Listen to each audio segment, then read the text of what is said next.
This is his podcast, In the Rye. It's the In the Rye podcast. Curt Fletcher. Hey, thanks for tuning in, everybody. This is In the Rye podcast with Curt Fletcher, episode 96.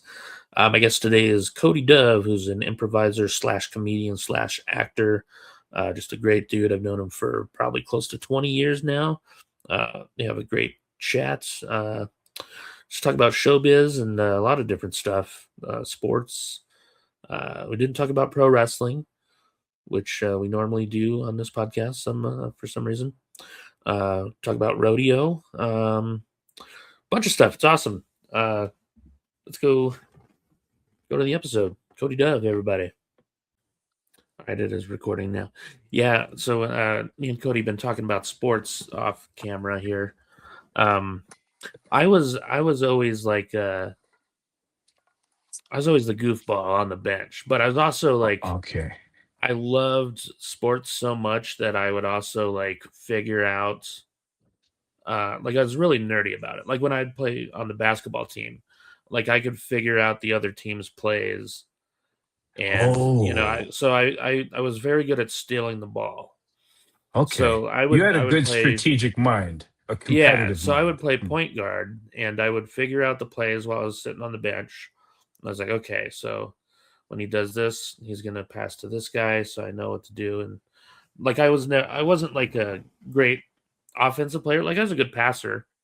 But like I don't know why I was like too shy to like shoot the ball, even though I was a pretty good shooter.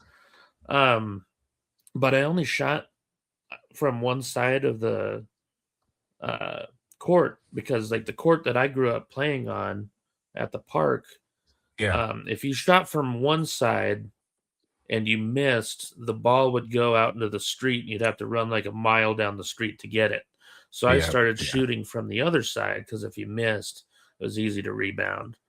So I was really good at shooting from one side, but I was too shy to shoot during games in the gym and stuff. I don't know why. But I was like, an older friend of mine that lived behind us, he always taught me how to play good defense, like in basketball and football. Okay. Because everyone I played against was always bigger than me. So he would always say, like, just do whatever you can to avoid them from catching the ball or whatever. So I would just say funny shit all the time. If they're passing, like if I was going up against someone in football, like, they'd be going up for the catch. I'm like, OJ didn't kill Nicole, stuff like that. Right, exactly. Get in their head a little bit. They'd be like, what? make them think about it. I just flailed around. I had no sense of strategy. I played at the Boys and Girls Club growing up. But then I had a weird thing where competitiveness and competition in my mind was always associated with rodeo because I grew up in a rodeo family. Yeah. So when most kids would play, I mean, I got a basketball court too, but for me after school, my fantasy mind would be like, I'm at the national finals rodeo. And we had it's a fake calf head attached to basically a sawhorse you would use for construction or a bale of hay, but it's just like a plastic molded head.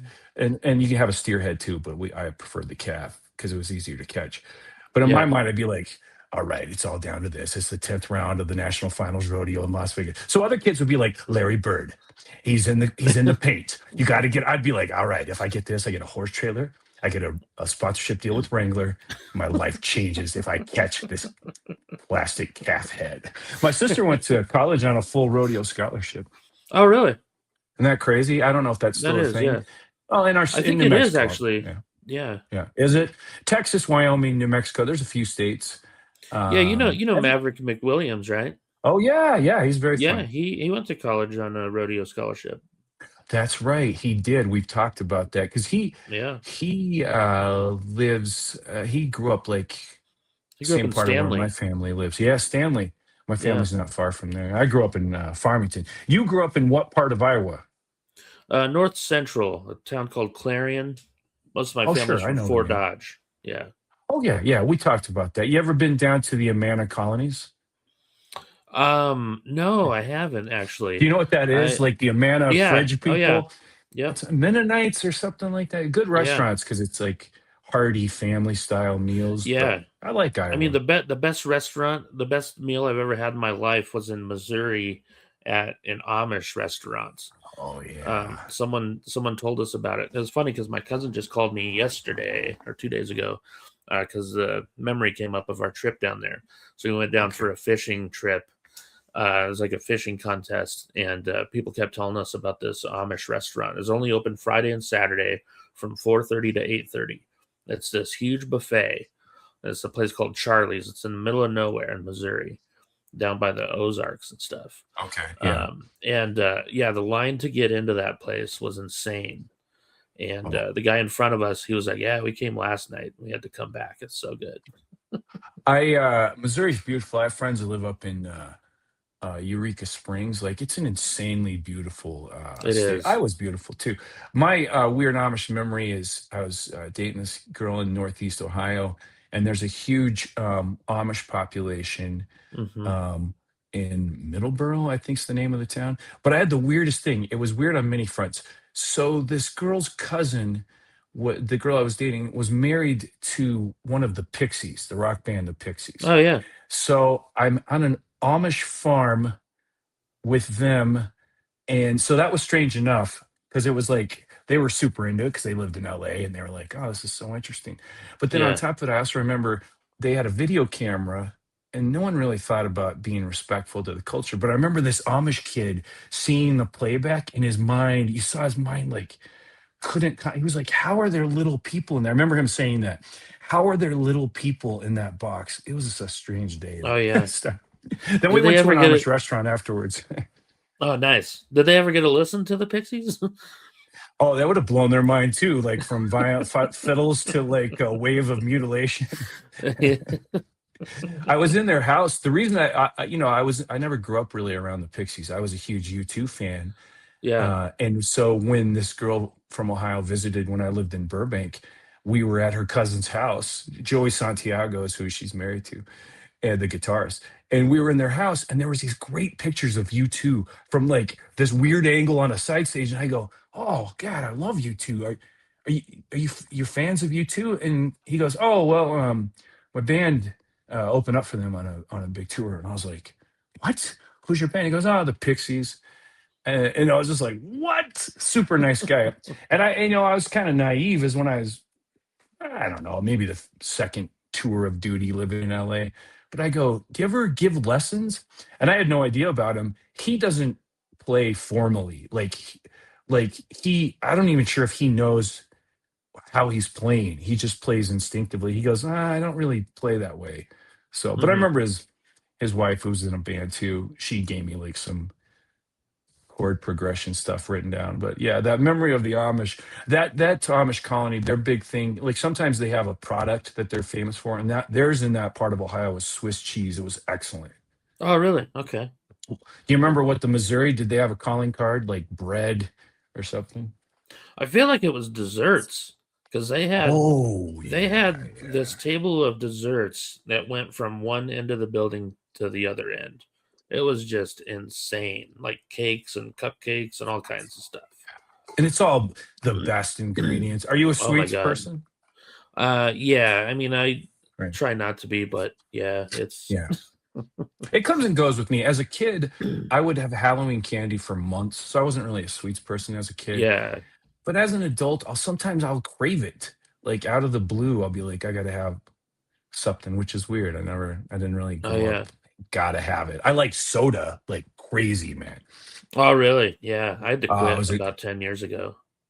oh, you still, I weaned myself off of it to like an acceptable level. I mean, I don't think I have it once a week. But as a kid, I had those grandparents that had a fridge in their laundry room, right? And the Yeah, big thing was like, help yourself. So yeah. you probably did this too. Do you remember in life, like I remember all through junior high, probably high school, I'd have 6 Cokes a day, Oh yeah, yeah. That I mean, cans, you know? I went to the hospital when I was I think I was 21. I was living with some buddies, and that's all I drank was soda because I worked at Pizza Hut, so I'd grab a Okay. 2 liter on my way home, So, Yeah, yeah. and then my other two buddies worked at pizza places too, so our fridge is just full of 2 liters. So, Now what was your thing? I'm gonna make a prediction. I don't think Dr. Pepper. It's the Midwest, so maybe Pepsi. But I'm gonna go with a soda that everyone like. I still like it. Sometimes I'll crave it. Was it Mountain Dew? Nope. My whole family's Ah, Mountain Dew, my sister and brother, but mine was Pepsi. Pepsi. Okay, that's Yep. Midwest. Yeah, Oh yeah, yeah. yeah. Not big Coke people there. Yeah, No, you can get it, of course. You can get for sure. everything everywhere. That's what I like. People have talked about it before, but I grew up very much in a family where Coke was the general term for any soda. What kind of Coke do you want? I'll take Yeah, a yeah. Sprite. Yeah, when It I was first that kind moved of here and I thing. heard that and I was like, I want a Pepsi. And they're like, okay. And I'm like, wow, that's weird. Isn't it strange? But Yeah. we What also kind of called it Coke? Yeah. pop. We called Oh, it pop. yeah. Yeah. Yeah, it's never been pop down here. Yeah. I've heard people randomly say soda, but usually it's Coke. What kind of Coke do you want? Oh, I'll take a Yeah. root beer. Yeah. Hmm. Yeah. So strange. So you actually you grew up in Farmington, right? How old were I you did, when you yeah. left Farmington? Well, I was lucky. I kind of, and I've done this at times in my life, like in different places I've lived, where you're able to do it. Where I maxed out everything I could do in Farmington. Like Yeah. as a kid, I was a child magician, so I started Hmm. performing when I was 9, and performed at every venue within the four corners you could do a show at, where they'd let a 10-year-old perform. Hmm. And then when I was in high school, I started doing radio and a tiny bit of TV. So with all that, I remember and of course that's where I first did stand up at. Like there was a weekend thing they would do at a place called, oh jeez, not Senior Peppers. Yeah, Senior Peppers. It was Oh, called Senior Peppers. yeah, I heard You about ever that you ever place. play there or ever drive up there Never for got to that? perform there. Nope. I think I I opened started up. a little after it closed That down. was done. It was a Yeah. small period of time. I opened up for Keith Stubbs, who would I go love on Keith to, Stubbs. Pound yeah, cake. he's the pound cake. Exactly. I have, it's a collector's item for Keith Stubbs fans. I have a cassette of his road material called No Nonfiction, kidding. but I opened up for him, and he kind of changed my life because I'd already discovered Jonathan Winters in like my heroes in comedy, and so I was Hmm. like, I want to be an improviser. And he was like, "Why don't you go to the Groundlings in LA? It's closer than going to Chicago." And I go, "Okay." So I packed up. I think I was 19 or something. Terrified. Now I traveled a lot as a kid, going to rodeos all over the country, but it's Hmm. different when your turtle shell is on your back and Yeah. everything you have, and you live like in LA is intense, man. It's Oh yeah. intimidating when you're 19. It's bonkers. It's So I moved out there. intimidating So when you're probably in your about 30s or 19. 40s. Oh yeah, at any time, just the cost of living alone. That's like, Yeah. it's with the measure of salt. Sometimes people ask for advice, locally or whatever. They go, "What should I do?" And I go, "Well, if you really want to go for this, ideally you would go to somewhere like LA or New York where you could get up 4 times a night, Hmm. whether it's not great clubs or whatever, and just take the hit and break your back to make yourself stronger." It's easy to say that. Like when we first came up, it was a little more affordable, but now it's hard for you to tell somebody that's like, I'm barely making getting by in Albuquerque, be like, why don't you go move somewhere where rent is $3,500 Yeah. for a studio apartment? That's not really fair. So, Yeah. Plus but in yeah, Brent, Albuquerque, I mean, you can get up to twice a night sometimes now. that's true. Yeah, there's a couple nights where you can. Yeah, I Hmm. like finding like new weird ones where they don't normally have comedians. I like those. I like Yeah. that kind of untouched room where it's like a audience of squares. I think We found everybody. this one in Albuquerque, and we didn't tell any of the comedians about it. It was me and my buddy Mark Shooter, and I think Luis Powell, and it was Oh a yeah, coffee yeah, yeah. shop, and it was mostly music and poetry. But the Love it. guy who hosted it was this guy named Adam Hooks. He's an Hmm. awesome musician, but he loved stand up comedy, and he was funny Hmm. himself. He had funny songs, so he would let us each do 15 minutes every Wednesday, and it was Oh awesome. yeah. It was awesome until some other douchebag took it over and he kicked me off That's the the thing. microphone one night. Uh, oh, I love it. Yeah, I love that when they're like, I know how to curate the room. I learned that just from going to a very similar situation where it's like you can have 10 minutes. I go, what? It was Hmm. great. But it's also a long night because if you're fourth on the list and they're giving, Yeah, everybody 10 to 15, you're like, oh, this is gonna cut into me it was trying to fun get to though another because it's such mic. a big variety of things. It's not just stand up the Yeah. whole night. So it's like My people doing poetry and weird music and stuff. I did one. A guy named Phil Romero was running one, and I was proud of this joke I made one night because it was comedians and poets. That was the whole kind of thing. And I Oh go, yeah. oh, I go, comedians, poets. All we need are some ceramic artists, and it's the trifecta of poverty. I was proud of that. That's great. We could get some ceramic I artists in here. I remember that open mic that Phil did. Yeah, I can't Yeah, it remember was the fun venue, and but I weird. did it a couple times. Yeah. Do you think New Mexico open mics are any weirder than anywhere else? I remember they're kind of better structured in places. Like I used to do them in LA, and they're the worst. You know you're doing well at the ones in LA because you hear guys with their pencils stealing your stuff. That's when they're not laughing. They're like, "Oh, I could rework that." The only one I Um, went to in LA was at a hot dog shop in Pasadena, and it was one of the oh, worst things I've ever seen. It was like all these good-looking people that wanted to be yeah, actors, and there wasn't yeah. a single punchline until I got on stage, and they were Isn't just that staring funny? at me like, "What is this guy doing?" I'd You say know? he's a prodigy. I went to one something similar in Studio City. There was a place called Smokin' Johnny's. It was a Hmm. barbecue place, and I had the most. And this was I'm very new to LA. I'm in the groundlings taking classes, doing that racket, that money scam. And no, I got some out of it, but I went to this open mic, and I swear to God, in the same room. Now this guy does stand up a lot, but Mark Price, Skippy from Family Oh yeah. Ties, he comes in and I was like, oh, wow. And I swear to God, about 10 minutes left in the open mic, Webster, Emmanuel Lewis comes No in with a way. small entourage. Not, they weren't small, but like a small group of people. They're all his height. And I remember Webster, his name, that was the show that Emmanuel Lewis was on, Webster. Oh I yeah. know you know this, but a lot of George people probably don't. Papadopoulos. Yes, exactly. The great football player. But Webster, I remember he had one of those Wilson leather jackets with the pool balls on it, like Hmm. his size.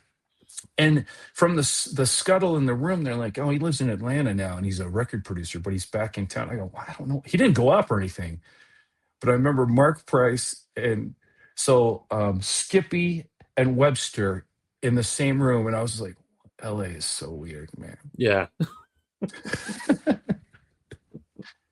But I never had really a great and I would go to different rooms. I never had a great experience doing open mic out there because everything's so precious. And like you Hmm. say, it's all these hot people. They've won hotness in their district, wherever they're from, Illinois or whatever. Yeah. They've won all cool in their district. Now they're going to the championships in LA. Hmm. In my classes in the groundlings, I remember there's this girl that's basically a model and on the no ability to do anything else. And on the Hmm. back line, I remember her like brushing my arm in this seductive way. Like we were about to step out and do a scene together, and she like brushed my arm. She's like, "Save me," and I was like, "What? Why are you here if you're terrified of this?" And you know Hmm. why? Because it's probably the same case. Agents would tell people, take improv classes at the groundlings. It Hmm. looks good on your resume. Yeah, Yeah. yeah, I guess it looks good. But if you get in the room and they're like, you can't improvise, credit doesn't really matter. Yeah. Yeah. Yeah. Did any of the people from your class like make it big?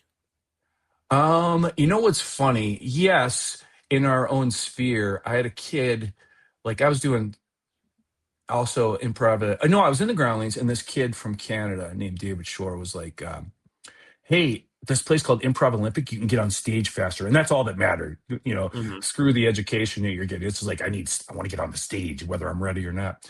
So we went over there. And what's cool is me and this guy, we stayed friends. And he got the second city about half a year before I did. And that's impossible. Like it's impossible to get in there. So for two of us in a random groundlings class to go on and make it on a main stage at the Second City, I was like, oh, that's really weird. And then of course at Second City or the groundlings, um, in my class, there was the most. This isn't any degree of success, but I remember this girl. Her name was Ruby. It's the first Ruby I ever met. Two things about her. I remember we were leaving her Blazer one time. She had this really tricked out nice car, and she's like, "Don't leave leftover food in the car; they'll break in." I never heard of that at the time. I go, "Okay," but Hmm. then the other thing over dinner once, she goes, "Yeah, I love the movie True Romance," and I somehow brought it up, and she goes, "Well, I'm dating the guy who's the head gangster, who is James Gandolfini, right? So at Mm-hmm. the time, she was dating James Gandolfini, and she was from back east or whatever, and lived in this Yeah. really nice apartment below the Hollywood sign. So I had my taste of like weird LA things where you're like, Oh well, why yeah. am I doing it? This weird party or house or something. Was And there then like a my weird? Oh, sorry. no, I was just gonna say my class of alumna, like when I was around Second City, the people that Mm, like a bunch big time writing gigs. Like a friend is the head writer for Jon Stewart. Another one went nice. on and wrote for SNL, and then Chris Red like was kind of my Oh yeah. and Tim Robinson definitely. So people like that were my class around Second City. What were you gonna say? I'm sorry. No, I was gonna ask if there was like a feud between uh comedy and improv, like because I always heard there was in Chicago, like comedians didn't like improvisers, improvisers didn't like comedians, which is weird because in Albuquerque it's like it seems like the opposite. Like I think Yeah, most artists get along pretty well in Albuquerque, like I think you're right. which is Yeah. cool. And I think that's what it's evolved most places. I mean, and I get both sides of it because I do both of them. Hmm. I came up I have way more experience improvising than I do in my life of doing stand up. But at this point, I've Hmm. done both of them for a while. And I get it because it's funny, getting laughs is difficult in itself, but they are different art forms. Hmm. And I think stand up is much more difficult because it's you up there, Yeah. you know, and you live or die by you. With a good improv group, if you're in a good ensemble, if someone makes a boneheaded move or if the energy goes weird, you have potentially five other people that are at the top of their Hmm. game to not make you look bad, to come in and make the thing work, So Yeah. Hmm. it's a different art form. I love both of For them. sure. And and I love them so much. That's why my weird hybrid act, I was like, how can I combine both? And what's nice on in different venues is it's also a break from the evening. Like when I first started doing stand up on ships, they loved it because they're like, oh, all we see is just a standard stand up act. But I bring people up and I'm improvising, but also to have street cred, maybe with the other comedians and sometimes with the audience. I'd still do 10 minutes, 15 minutes of stand up at the top, Yeah. and then Hmm. go into stuff I want to do. Yeah. Yeah. Yeah. So is it hard to write for your acts? Like how often do you Um, write? Oh, that's a great question. I was thinking about this today on my walk. I'm going to take up now, people have different opinions about Seinfeld, and I understand both sides of it, but I do like his approach to creating. His approach is you get a calendar and you write every day, and to psychologically reward Mhm. yourself, you put an X in that day because I'm good with streaks. I'm good with Yeah. like, on a Duolingo or a meditation app, I can rack up a year, and I like it Mhm. makes me. It's by design, right? It's a gamification Yeah. of everything. But I like his method of like. So I would maybe I've used it at different times, but I'm gonna like engage with it in streaks where he goes, take your phone, set it for 45 minutes or whatever. Now, you don't have to write during that timer, but you can't do anything else. And I've done that many times. And he's a maniac. He writes every day for an hour. Mhm. I don't do that. I'll go on kicks and streaks, but I know when I do that, it's like the rule. It's like when you're writing, maybe you can relate to this. It's like when you're writing, say, one liners. If you Mhm. write 10, two might be serviceable. If you're So it's lucky. that exactly. One, you're right. Maybe let's be realistic. Maybe one is like you can tinker around and make one work. But I find Yeah. sometimes two are like two is like a B and one's like, oh, that's not bad. So those kind of odds, 1 in 10, lets you know how much you should be creating, how much you should be Mhm. writing. I was also thinking on my walk, like if you want to uh be really good at wasting time, pursue comedy full time. Like I look at my life and I'm like, Yeah. what if I had just worked a dumb part-time job during all the time I've wasted waiting Mhm. for gigs? Maybe Yeah. I'd have a lot more money. I don't know. Yeah. Oh yeah. You Yeah. know what I It's mean? funny. And why is that, do you think? Why are we not good at time management? I think it's you're waiting for that moment to spark something creative. Like I feel like if you just sit down and try to create, it's a lot harder than If you're doing something else and then you're like, I got an idea, and then you go Yeah. sit and write. It's very hard to, for me anyway, to sit and actually write. Like I can sit and write, but it's usually not funny stuff. I agree. Yeah, and I think what you're total it makes total sense. It's the shower theory, right? If you have some Hmm. problem you're trying to solve, maybe not even comedy related, you're like, all right, screw it. Then you're in the middle of the shower, all of a sudden you're like, oh, that's it. That's the solution. Yeah. But what I do to trick my brain is, and I'll ask you the same thing. Like I always ask guys, I'm like, what's your method? Do you have a structure for writing? What I'll do sometimes is in that 45 minutes when when I'm at practicing it, is on the last 10 minutes, like running out the clock in a game, I'll go, okay, last 10 minutes, just write one-liners. And I'll Hmm. do any topic, oil change places, whatever. And I'll Hmm. do that to force myself. Now, as we know, very small percentage of any of them hitting, Oh yeah. but I'll trick my brain. And then Dylan Mendelson, who I brought up his name the other night when we were hanging Hmm. out, this great Canadian comedian, he turned me on to a cool method where he like it's a structured quadrant thing of like, let's say you want to write about um, bird feeders. I don't know. And you go, Hmm. okay, first in the first quadrant, what's crazy about bird feeders? And then you can write like 15 minutes in that category. And Hmm. whatever. It's crazy that we're providing food for animals, why can't they fend for themselves? And then the next one is like, what's scary about, so it gets you to look at different sides of a diamond of an idea. And I Hmm. find that sometimes works. Yeah. But but as we see, talking about open mics or anything else, it's just comedies. Man, it's hard. Oh yeah. It's people forget how hard it is because they go, oh, look how much fun they're having, and if you're good at it, it looks natural. Hmm. So everyone's like, oh yeah, they're just having fun up there. Oh man, it is. It's really something.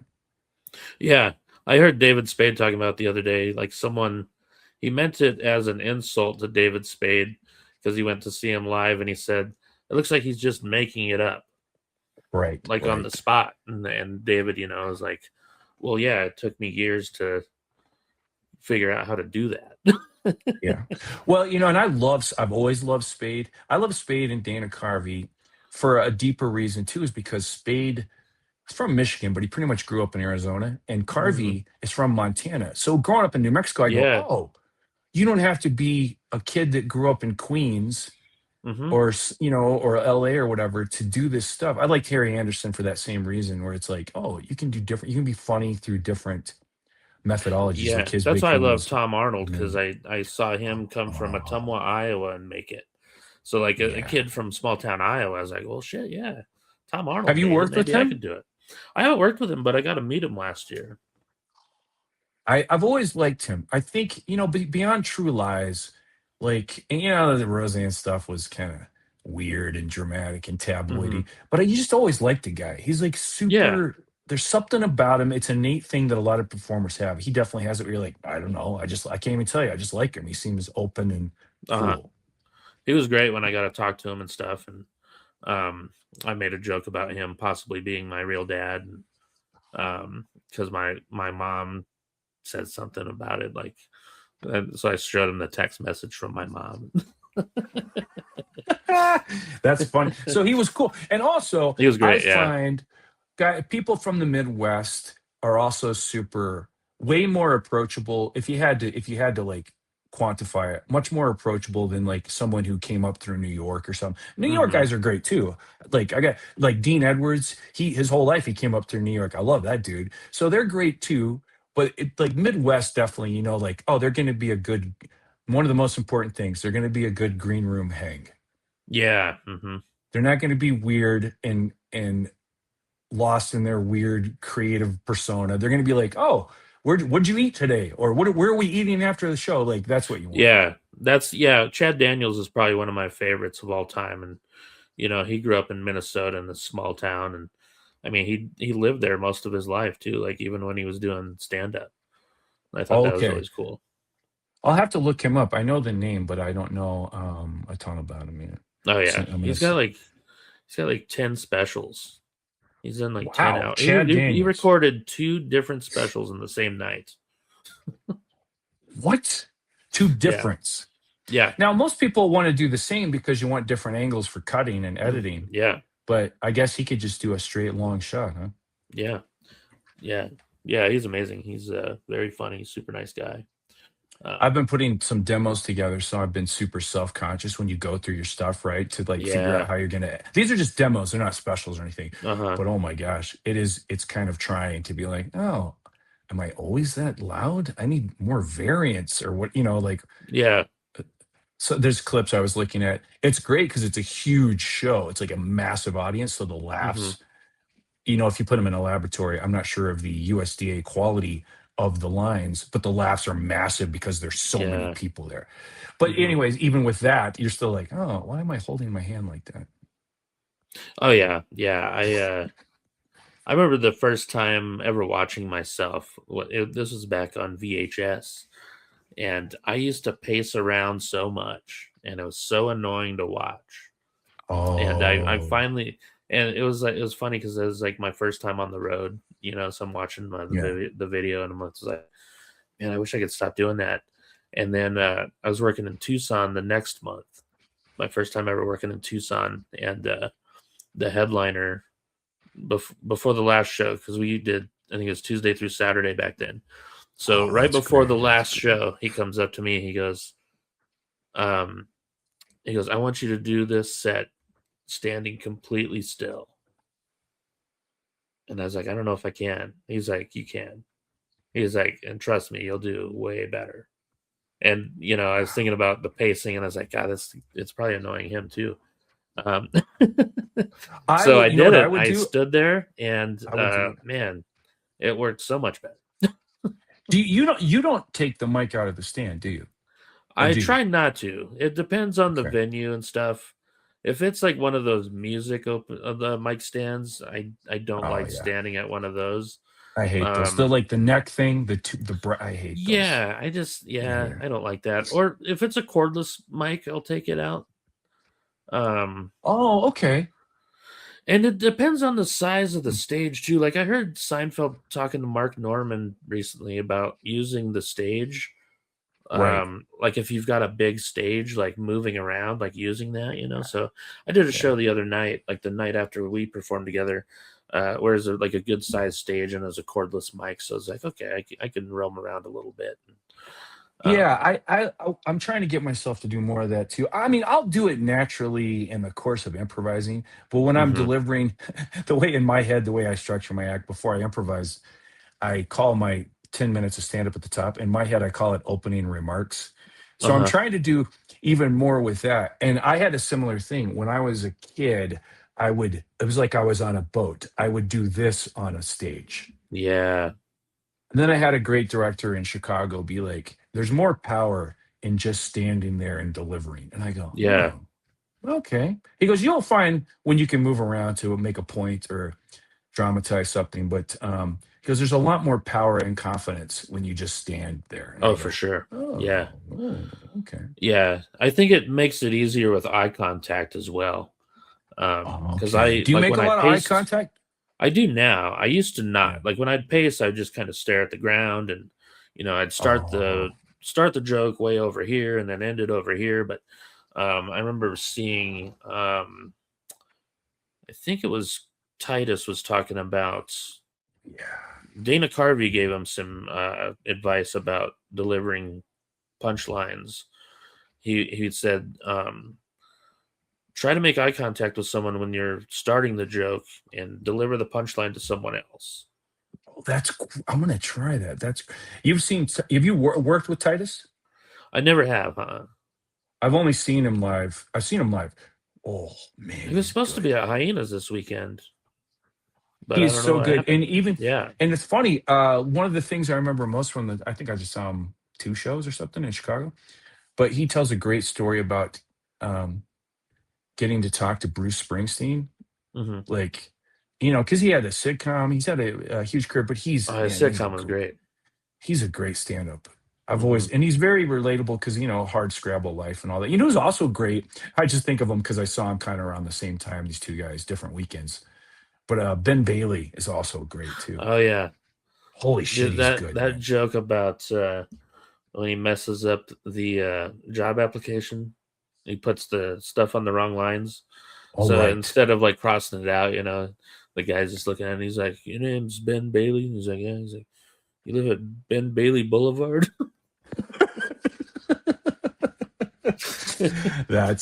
He's great. A friend of mine randomly when Ben Bailey did Cash Cab and they were going to do a Chicago version. Was it Chicago? Yeah. Mm-hmm. So my friend, she got hired to do it, and she's a really interesting case in show business because she had this show. I don't know how long it went, a season maybe. But anyways, it projected her into Los Angeles, and I always kind of respect this of people. She was in LA like I don't know how. I'd like to think probably a year, and she goes, "No, not for me. I'm out." Mm-hmm. And she had that kind of calling card, having a national show that could have like gotten her in different rooms and stuff. But Mm-hmm. I always liked it when I'd be in LA and someone's like, uh, "I'm moving back to Springfield. This is Mm-hmm. not for me." And I'd be so happy for them because like a quality of life choice, Yeah. and they would Mm-hmm. be totally at ease and at peace with it. And I'd be like, "Good for you, man. That's Mm-hmm. great." Which probably reflects I had many of the same thoughts to where to finally get to what I like now is like you can these days you don't necessarily need to live in LA. You can get more stage time for what we do. But when it comes to Mm-hmm. auditions and stuff, like it's not worth fighting the overhead. So I like now that you can live anywhere as long as it's a decent airport. Like and subscribe. Oh yeah. Mm-hmm. It's a much better quality of life. For sure. And it's nice in Albuquerque because if you want to go the acting route, you can still do that here. Yeah. Yeah. I've booked things here I would never have been able to. Well, I'd like to think maybe I could, but it probably would have been less likely to cut through the numbers in LA or stuff for the TV stuff I've done here. Mm-hmm. That's why I was smart when I got in Second City. They were building a brand new theater in Ohio. And I went, and still, I mean, it's nutty odds. It's 600 people auditioned and they hired six of us. So those are Oh like wow. LA numbers. Yeah. But still, I was like, no, I just want to get in the cult. So I was like, oh, Ohio, great. So one of my favorite cities in the world, it's got a great club, a couple great clubs too, is Cleveland, Ohio. I love it so much. You ever played there? Okay. No, I can't even. I don't even think I've driven through Cleveland or anything. Yeah, it's a Yeah, for joke some to a reason, lot I of always people. thought you were from Cleveland. Like when I first I'm met you. so into Cleveland, and I have a weird Midwest accent from living in the Midwest too Yeah. long. I blame it on having to do a lot of Second Are you a City Cleveland acting Indians stuff. fan? Did you used to have a Cleveland Indians hat? I'm a massive fan of them. Yes, Okay, yeah, that's probably why I thought I, you were from Cleveland. I love them, and it's not easy, as you know. Like that's a tough team to be a fan. We're the But smallest they payroll. had some teams back in like when we were younger in the early Yeah, '90s. With yeah, Manny Ramirez and yeah. uh, Omar Vizquel. Baerga, I think his name Yeah, was yep. um, Baerga, and also Albert the Great, insane Albert Albert Bell, Bell. Jim Tomei. Jim, yeah, I love him. Jim Tomey from Springfield, excuse me, Peoria, Illinois. Oh And our yeah. team this year is pretty interesting too. We got this kid, Chase DeLauder, who is in his first 5 games hit like a home run in every game. Oh Now, wow. because of the times we live in of like super analysis, everyone's figured him out. He hasn't done that since Yeah. those 5 games. Like they're like, oh, let's study this kid. All right, we know what he's doing. Yeah. Yeah. Yeah. Who is your team? Cubs? No. I started out like in the Cubs because I Hmm. grew up in Iowa. Their AAA team was there, and they're always on TV. And then the Milwaukee Brewers drafted a guy from Iowa that I really Oh, liked, so I switched to the Brewers.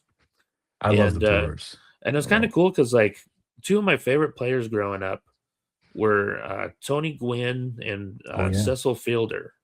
Yeah, So Cecil I Fielder, think in yeah. the same draft, the Brewers drafted Prince Fielder and Tony Yep. Gwynn Jr. And they also Oh, drafted a guy who played against my high school, like around the same time. So I thought that was pretty cool. wow. I love Prince Fielder, man. Have you spent a lot of time in Milwaukee? I've actually never been to Milwaukee. It is great, man. I was just there this last fall. Maybe I've been before with weird gigs, but I was Hmm. there this last fall. And it's one of those cities where I go, oh, I would totally like live here. But Hmm. like Iowa, like Cleveland, that winter it is a real Yeah. consideration. It is no it's like we'll try to kill you. It will try to kill you. Hmm. Oh yeah. But I love it. Like the river that cuts through Milwaukee, there's a fawn statue, like a Henry Winkler statue right on the river because all Nice. those shows were set there. and of Yeah. course cheese and meat and beer. It's oh man, it's Yeah. great.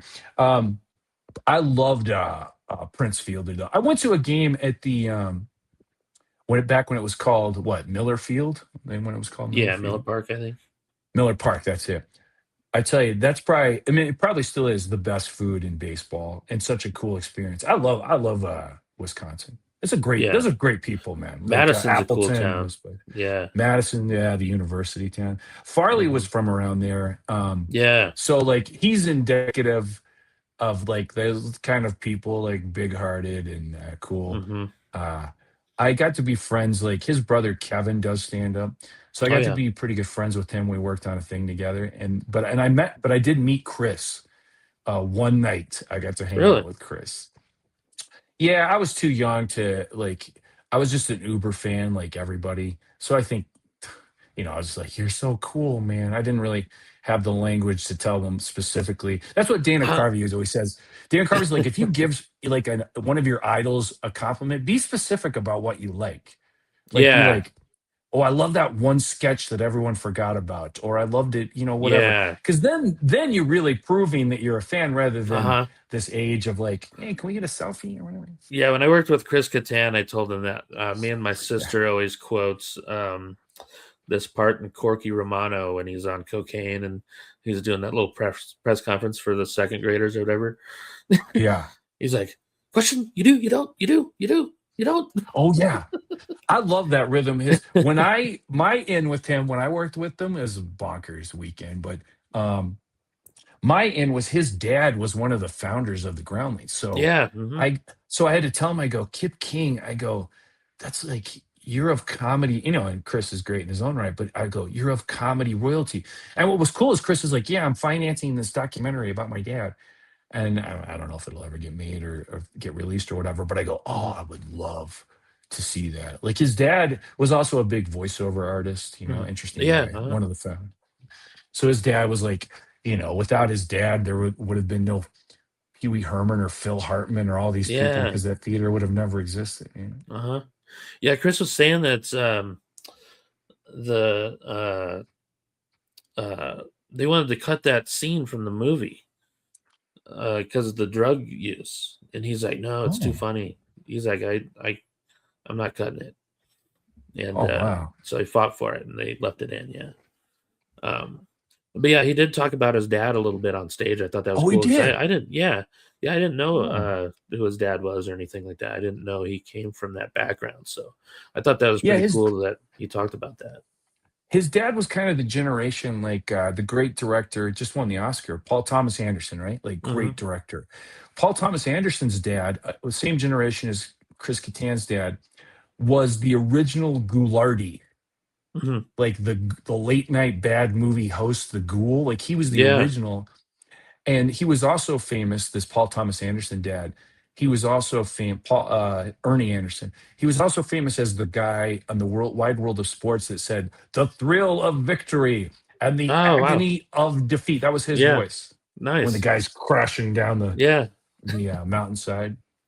So it's funny those different generations Hmm. um, that like it's kind of yeah, it is nepotism, but which is funny because when I was out there, you probably experienced this too, like in LA or in comedy scenes. Maybe it's more around improvising, but there'd be so many trust fund kids Mm. trying to do this stuff in LA, and I'm like, I'm from Farmington and a rodeo family. Like I am here on my own, complete own devices. Yeah. Like if the money runs out, I'm moving back to the ranch. And these kids would be like, Yeah. show up to a comedy class in a Porsche Boxster, and I was just like, Uh huh. oh wow, what is that? I did a show in Chicago one time with John Cleese's daughter.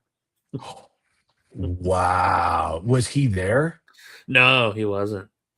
I've That would had have been people that cool. like hang with him. It's Yeah. accessible. Like it's not out of the ordinary to kind of like come across him. Yeah. I heard he's a very accessible guy. I've never met him. Hmm. But. Yeah, I've Was heard she that he would cool? She show. Yeah, British? she was great. No, I don't think so. Not that I remember, Hmm. but she actually had some pretty funny material. Oh, was it Yeah. like her dad, like esoteric and weird? No. I don't know how to describe it, but it was, yeah, it wasn't like Pretty him at all. straightforward. Like, yeah. Okay. But yeah, it wasn't bad. Yeah, and Rocky Laporte was on that show that night too. Oh yeah, Rocky You know him, LaFleur. right? You've seen him. Yeah, yeah, Yeah, yeah, he's amazing. yeah. He's great. He's a uh like baseball big slugger. He's a big slugger. Big time. Yeah, yeah. I feel like he's so underrated. Like not to comics, but like Right, on a right. national, Isn't scale that for funny? sure. Like Mark Norman's kind of gaining momentum now too, but he's a Hmm. guy like that as well. It's like always delivers, always Yeah. solid. He writes a lot. His process, Oh like yeah. he's constantly working. And he was just I was listening. I love that Spade Carvey podcast. I was listening to it last night, and he was Hmm. saying like he plays theaters, and it sucks because after you release your special, right? He's like, I have nothing. So I Yeah. go to this theater and they're like, this guy's not funny. And I'm like, it made me feel much better to be like, oh yeah, it's always difficult. Uh huh. Even at that level of playing theaters where you're the solo in a 3,000 seater and you're the solo headliner and you're in like in the green room, like we've all been like, oh, I already played here last year. What am I going to talk about tonight? Yeah, that's why I always keep a recording of like I've got almost every club I've worked at. I've got a recording from the last time I was there. So Smart. like the week before I go, I can go back and listen, and I'll be like, all right, I've got some new stuff. So here's But the you know new what? The stuff. truth of it, to a large degree, we're the ones that worry about it much more than an audience. Oh At yeah, least yeah, for yeah. me, if I go see a favorite band, I want them to play the hits. And Oh, I'm for kind of sure. that way with comedy too. If I saw Dana Carvey and he didn't do Chopping Broccoli, I'd be like, Yeah, the show was okay. It was yeah. cool, Hmm. you know. Yeah, I got to But I see know a lot of Carlin one audiences aren't time. that way. Oh yeah. I saw Carlin, and it was just all different stuff from different albums, and I thought that was awesome. Okay. Yeah, Hell yeah, man. I'd pay a yeah, lot to see that. yeah. I saw That's Bill great. Maher and it was kind of the opposite where I like Bill Maher. I think he's great. Hmm. But and the tickets were $75. So let's start there. Hmm. And the whole act he read off of note cards on a music stand. And I was like, nope. Lenny Bruce did not be like, what about this? Yeah, I go, if I'm paying, like, how about this? You charge $25 and you call it work in progress. I'll be with you the whole time. for But it's sure. a $75 and you're like, and they're not all hits and Yeah. you're literally reading. I'm like, oh no, dude, I want a show. Uh huh. Whatever. I don't want that. You can Yeah, do old bits. I don't care. But you're going to charge that much. It better be like lights out, for polished. sure. Hmm. I don't. The last time I ever paid to watch a comedy show was Louis C.K. tape one of his HBO specials. Was it killer? Oh, it was great. Yeah, I it was love so him. I cool love because him. he didn't have an opener. He came out and did his hour, and then it's funny because he made an announcement before the show. He goes, "Hey guys, I'm going to come out in a couple minutes. Uh, turn your phones off. Don't heckle. It's a live recording, so just be cool." You Comes know, out, does that's the what show. I love Chris Rock. Chris Rock, like myself, the only way we're similar is he's a huge U2 fan. So he Mhm. saw them in concert, and he copped from them. House lights fully up, just walks out. Once Yeah, he grabs the mic, house lights down. I go because U2 did. I saw that tour of U2. I've never seen Chris Rock, but I saw that tour where like house lights up, and they just walk on stage, and everyone loses their mind. Lights yeah, drop. Here goes the show. I like that's those awesome. different approaches. I Yeah. like that part of the. I cut you off though. What were you saying? I'm sorry. You No, were just gonna Louis finish that. actually he so when he finished his hour, he left and then he went back on the microphone in the back. He goes, "Hey everyone, if you want to stick around, I'm gonna come back out in a couple minutes and I'm gonna try some new shit." So he came back out and did like 20 minutes of new stuff that he was working on. See, and that's a thing I've told a lot of people. Like either they're starting out or just talking shop about showbiz. When you're honest with the audience, they'll go with you great distances. Like I Hmm. love this singer songwriter named Robert Earl Keen, and I drove once like 4 hours from Cleveland to Detroit to see him, and he acted like he did not want to be there, and I was so angry. I almost like Mm. just got rid of all the vinyl and CDs of his that I had. Oh man. As a as opposed to if at the top of the show he would have said, "Hey, listen, I don't feel great, but I'm going to give you the best show I can." and if you'll appreciate that, I'll give you everything I have. And I would have been like, great, because he was known Mhm. as a talker. He would tell these great stories between songs, and he'd like at times he performed with his back to the audience, and I go, oh, I think I'm done with this guy. But it's that honesty thing on stage. Sometimes the audience can just read it from you. But like you're talking about Louis C.K., I like it when a performer's like, all right, here's the deal. This is what's going to go down tonight. I'm not trying to pull anything over you, and away we go. Mhm. I like that. There's something like, yeah, and then the audience will go with you in weird places. You're like, listen, I don't know if any of this stuff is going to work, but I'm going to do 10 more minutes. Is that cool with you? And they're like, yeah, yeah, yeah, yeah. Oh yeah. Yeah, I feel like comics or audiences love to hear your new stuff too. Like Yeah, anytime I'm like, "Hey, do you mind if I try a couple new things?" And it yeah. seems like they get excited. They're like, "Yeah." That's also where improvising meets stand up, because the advantage improvising has, you still have to be good. There's like stand up, there's a lot of bad improv. But the advantage that improv has and where these ideas meet is the audience is in it with you. They Mhm. know you're creating on the spot. Yeah. So when you get up on the high wire, they're like, all right. So a really good improv show, often when you go home, you can't really tell people like, what was the greatest part? You're like, you had to be there. So Mhm. it's that same idea when you tell an audience when you're doing stand up, you tell an audience, hey, listen, I don't know about this stuff, but can I try some new stuff? Then the audience is in with you. They're like, oh, okay. It's the Mhm. same. That's where comedy, like those two ideas of comedy meet, where they're like, all right, he's on the high wire. This will be interesting. If nothing else, it's going to be interesting.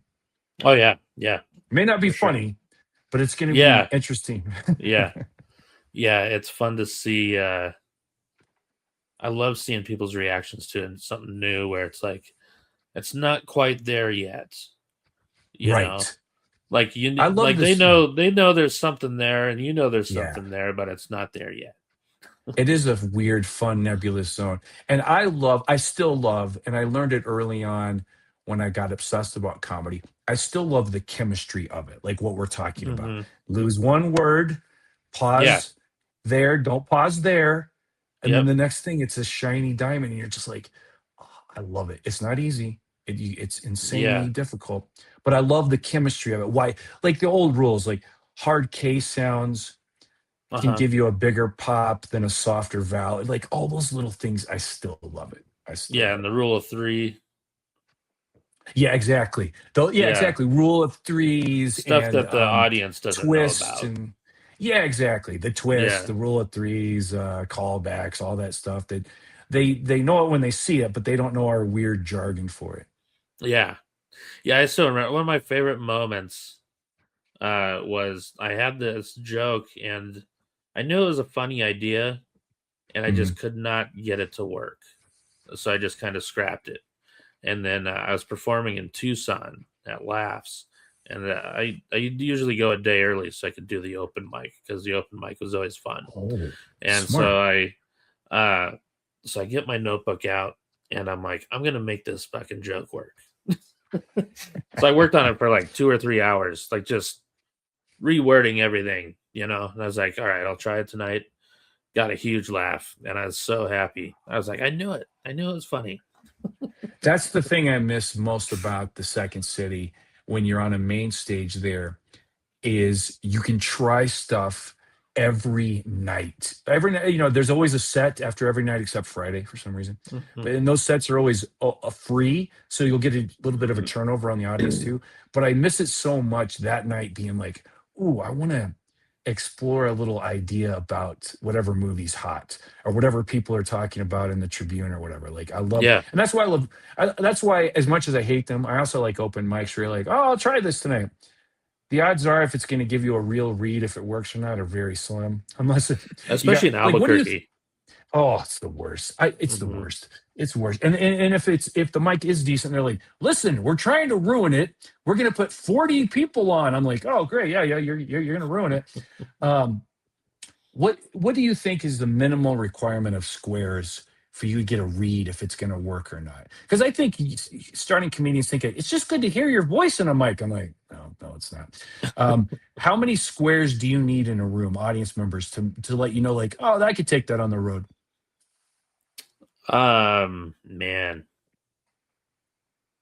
I don't know. I mean, a lot of my stuff makes comics laugh, which is nice, Yeah, that's good. but it's like, they're not going to Is that be your there when I'm goal? out on the Is that road. like a kind of a goal of No, no, yours? no, no. I mean, when I Uh, do open mics, it is. So, yeah. like, when I do open Oh, mics, of I'll course, kind of of course. do stuff that I normally wouldn't do at a comedy club just to make comics laugh. I'll tell Like, just, stories. Me too. I've been this trend lately where I go, I'll tell some weird story about my life about being on a weird movie or something. see, I'll that's what tell I need to do, I stories that. think, is like, because I'm not a good storyteller on stage. So I think maybe that's what I should do is like go to open mics and just try to tell stories. Because I recommend it I'm super because it will comfortable put with you at silence ease. anyway.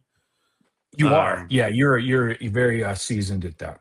yeah. So I think like telling a story, like, even if it's not funny all the way throughout or something like that, um, could Yeah, because be, you'd learn a lot too. Like if you told your top two, 5 minutes ain't a lot of time, but if you told your favorite green room or comic apartment story, mhm. like that, and the other comics would like it too.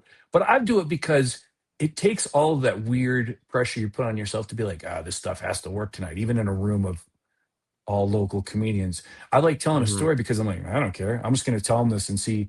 And then if it works, then I'm like, ooh, if I added a few more jokes, maybe that's 5 minutes right Yeah. there.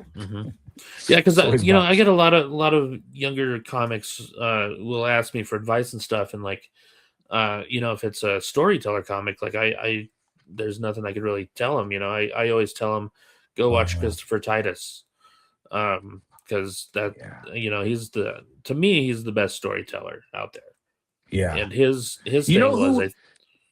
sorry. No, I'm sorry. Excuse me. No, sorry. Oh no, so what he said that he would do, he would write out the story, and he would like underline the funny stuff, and Okay. so if there was like a 2 line gap between the funny stuff, he'd be like, okay, I need a something here. So he would exaggerate something a little bit there. He'd go through, he'd be like, okay, I need to exaggerate something here. Stuff like that. So I know his Yeah. process of how he does it. I've never really sat down and done that. Oh, you could totally do it because audiences like you automatically when you're on stage. Audiences are automatically drawn to you, so you could Hmm. basically do anything. So Yeah. you should try that. I've kind of had that same approach where I'm like, okay, like I was telling a story about a weird blind date I had in Santa Fe. So Santa Fe, as the backdrop, was also kind of laden for opportunities. So it Hmm. was fun to do. You know who was great at telling stories, but also having crazy laughs per minute was the late great Louis Anderson, man. Oh yeah. You talk about taking a great storyteller because it was all emotional about his family Hmm. often, and then just having like great things. Now he relied, of course, on his size a lot, For sure. which so it's hard to tell somebody like he's a good role model because I mean he doubled down on that, got huge laughs on that. But he was great at like weaving that to be like, oh, okay.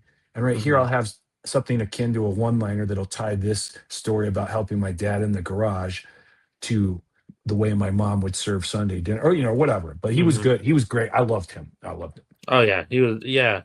He was huge.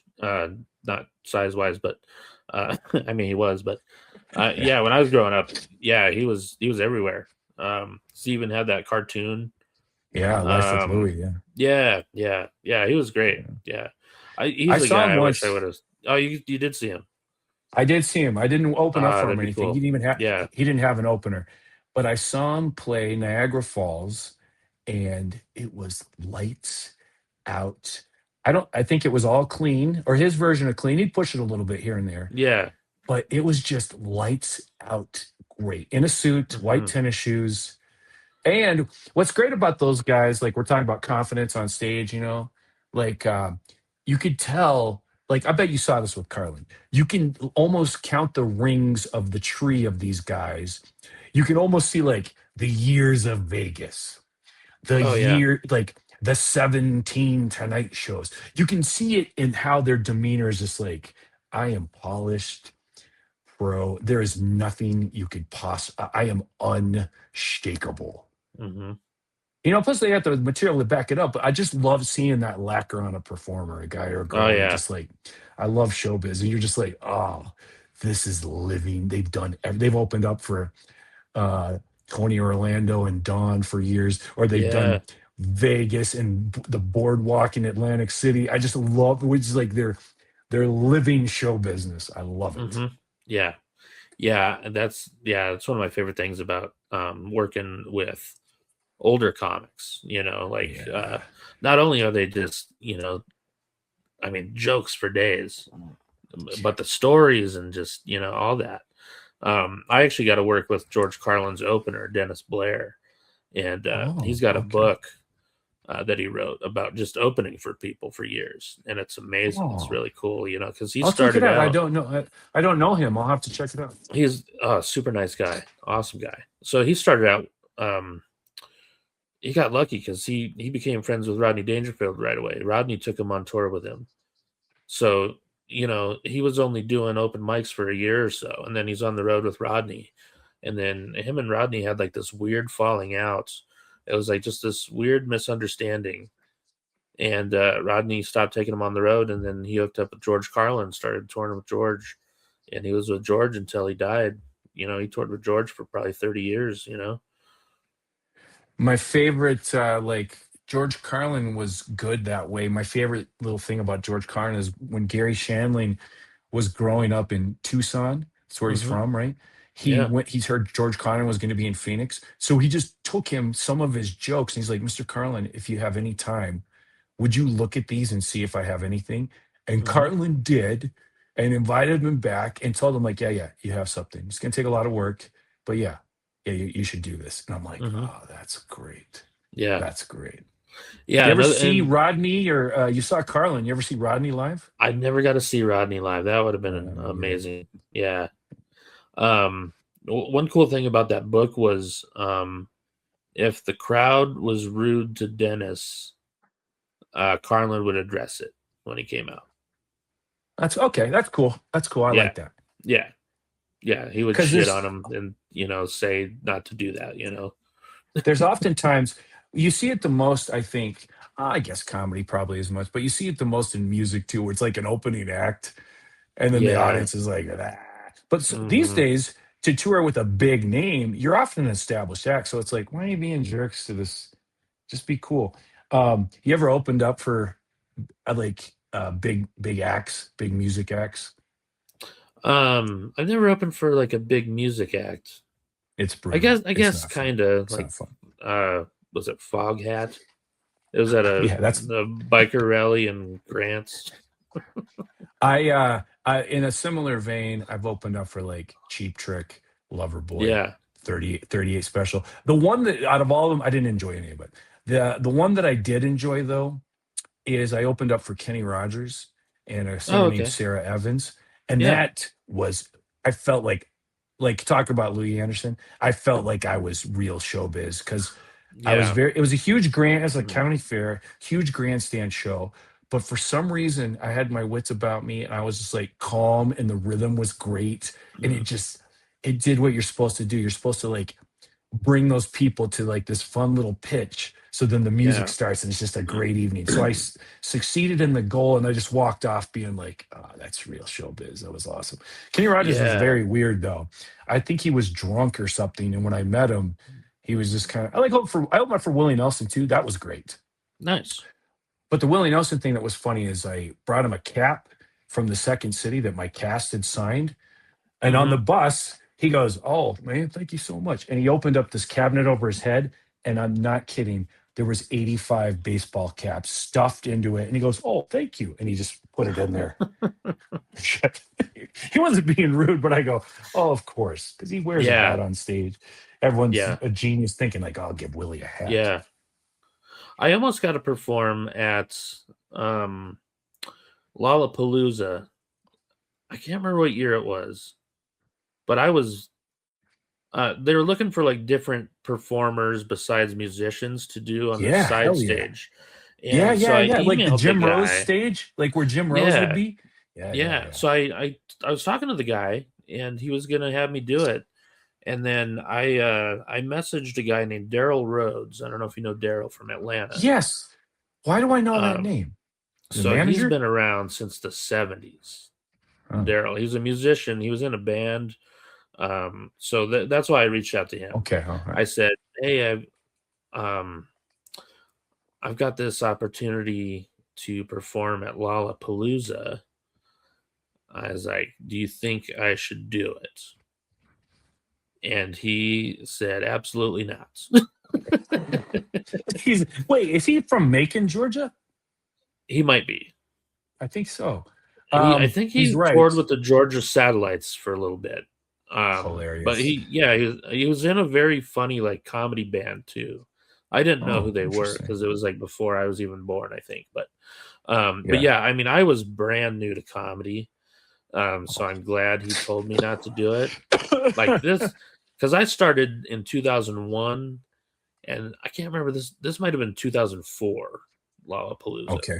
So Oh, that's those back when it was um, really good. That's like porno for yeah, pyros. yeah, I Yeah. still have the list of performers somewhere. Like, you know, it was an awesome lineup.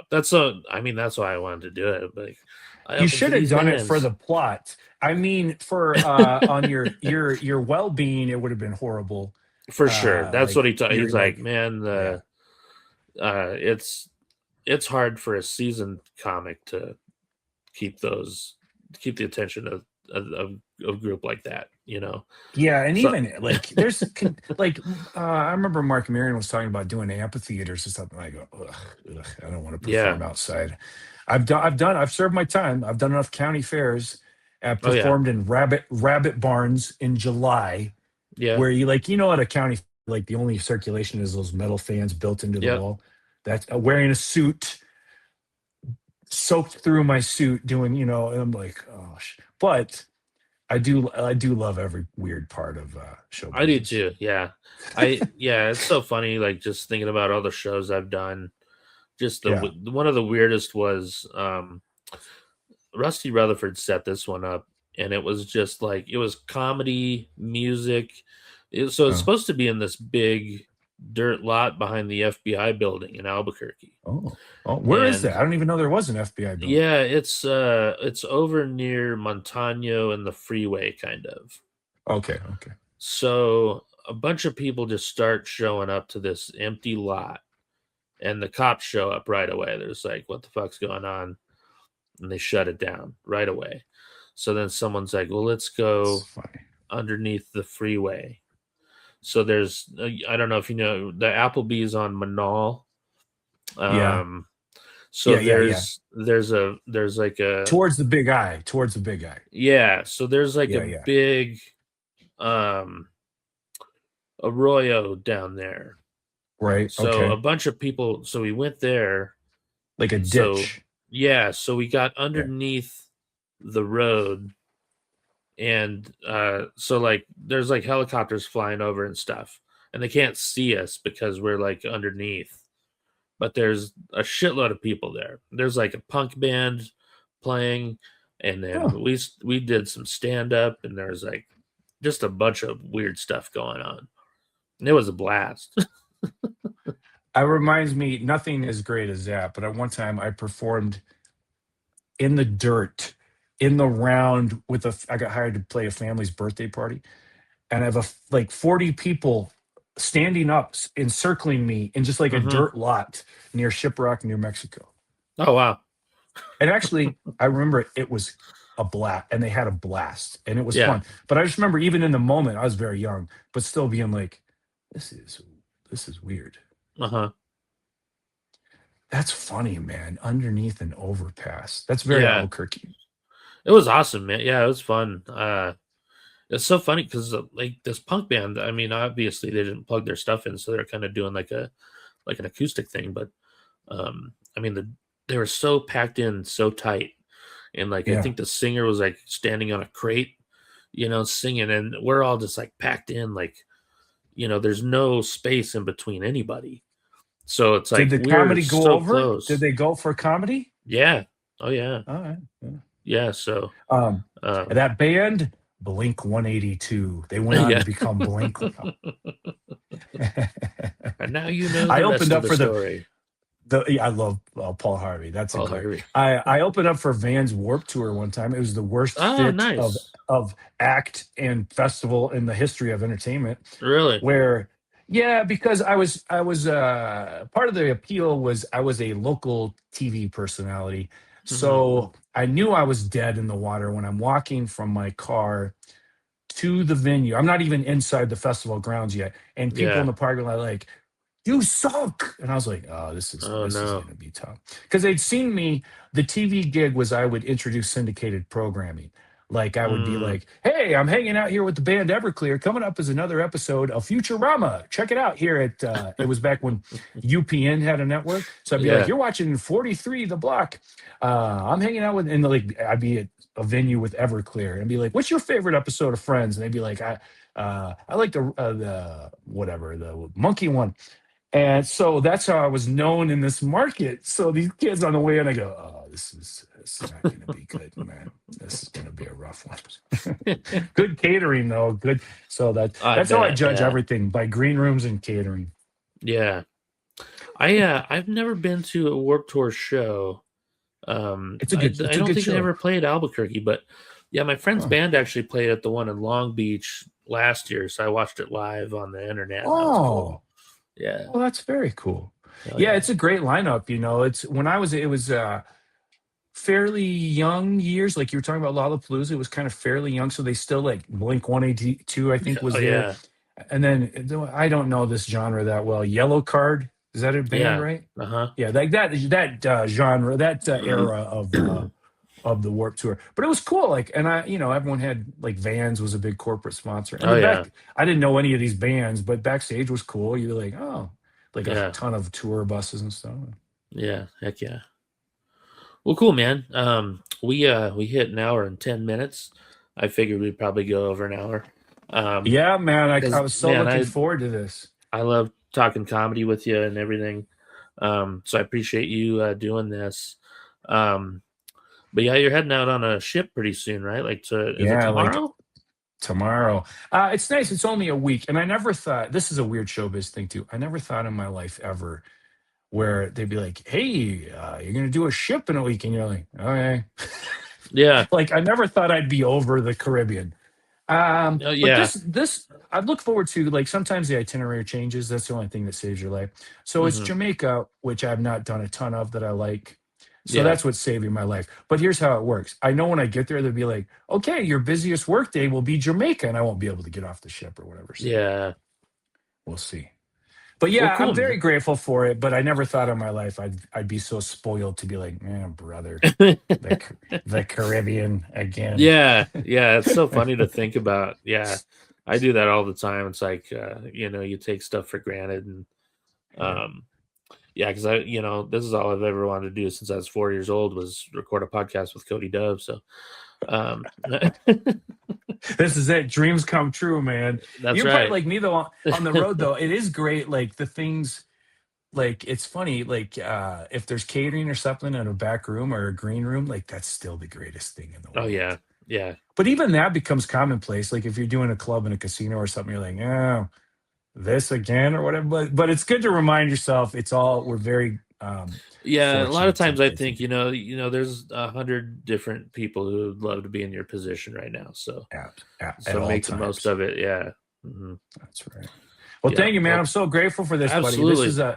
You do it. This is great. You do a great job with this. I appreciate that, man. Yeah, this is fun. I love doing it. I love talking to people and just getting their see what their perspective is in their career and stuff. Like that's why I like having like seasoned guys like yourself, because you know the business really well, and I love having guys that I don't know very well too. Kind of, Yeah. that's always fun. Like a couple open micers I've had, like Phil Romero I Oh had on, yeah. 'cause I didn't know Phil Okay. very well, so it was cool to have him on, and he wasn't the best guest or anything, so he doesn't know what he's doing, but.